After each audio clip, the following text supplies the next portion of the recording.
Hey foodies, welcome to Vismai food. ఇవాల్టి special నిజమైన perfect rava laddu.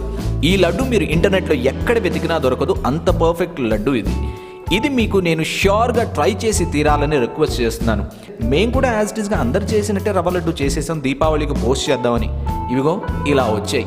మేము చేసిన రవ్వ లడ్లు కూడా కుంకుడుకాయలు కొట్టుకోవడానికో మేకులు కొట్టుకోవడానికో పనికొచ్చేలాగానే అయ్యాయి.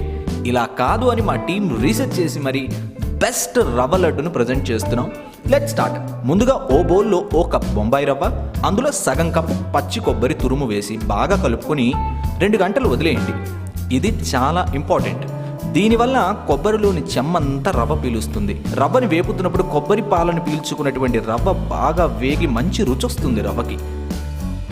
2 గంటల తర్వాత 50 గ్రాముల నెయ్యి వేడి చేసుకొని అందులో కాసిన జీడిపప్పు, ఎండు ద్రాక్ష వేసి ఎర్రగా వేపుకొని పక్కన ఉంచుకోండి.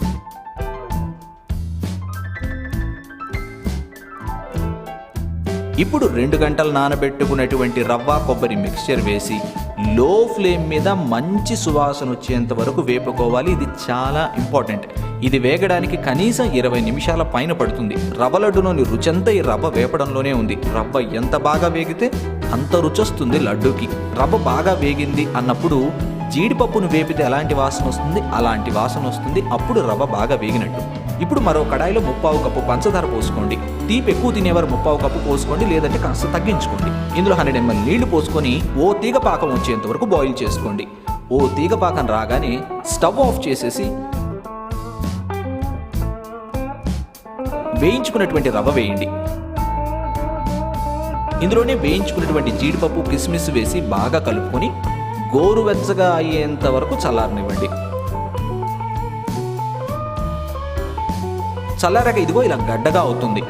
అప్పుడు ఈ గడ్డలన్నీ బాగా మెదిపి ఓ టీ స్పూన్ యాలకుల పొడి వేసుకొని బాగా కలుపుకొని లడ్డూలు చుట్టుకోండి. ఇవి గోరువెచ్చగా ఉన్నప్పుడే లడ్డూలు చుట్టుకోండి. ఇవి మీకు 2-3 రోజుల తర్వాత కూడా ఎంతో జ్యూసీగా ఉంటాయి.